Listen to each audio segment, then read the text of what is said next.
Today, we're going to hear the story of a mysterious young man from Vietnam, a man whose strange decision has recently taken the entire internet by storm.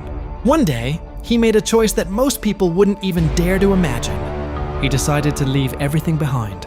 No city, no electricity, no markets, nothing. In front of him, there would only be nature, a vast river, and the skill of his own two hands. His goal? To build a completely self-sufficient life right in the middle of the water.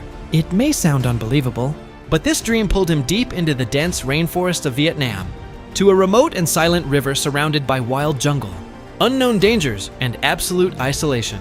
And right there, the toughest challenge of his life begins. But one thing quickly becomes clear.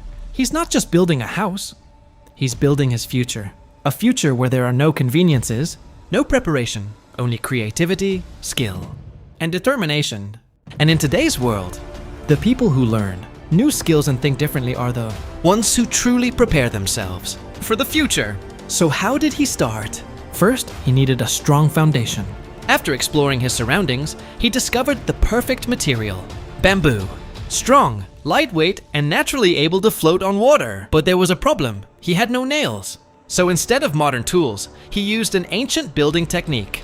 He carved holes into wooden beams and inserted other wooden pieces into them, creating tight, strong joints. Surprisingly, his entire wooden frame stood firm without a single nail. Then came the roof. He split bamboo into thin strips, layering them like tiles and carefully arranging them so rainwater would slide off easily. Within days, under the burning sun, a small but incredibly strong house stood tall on the water. But building a house wasn't enough. He needed food to survive. At first, he caught small fish and shellfish with his bare hands. But the location was difficult to live in. So he moved to a new spot with his dog, a flat, sandy area near the river. There, he started something even more surprising: a floating garden. He collected fertile soil and decayed leaves from the jungle, creating small farming beds on top of his raft. He planted chili, vegetables, and even a banana tree. Slowly, a tiny green world began to grow on the water. But he didn't stop there. In the middle of the raft, he created a small pond where he could raise fish. To catch fish more efficiently, he built clever traps in the water.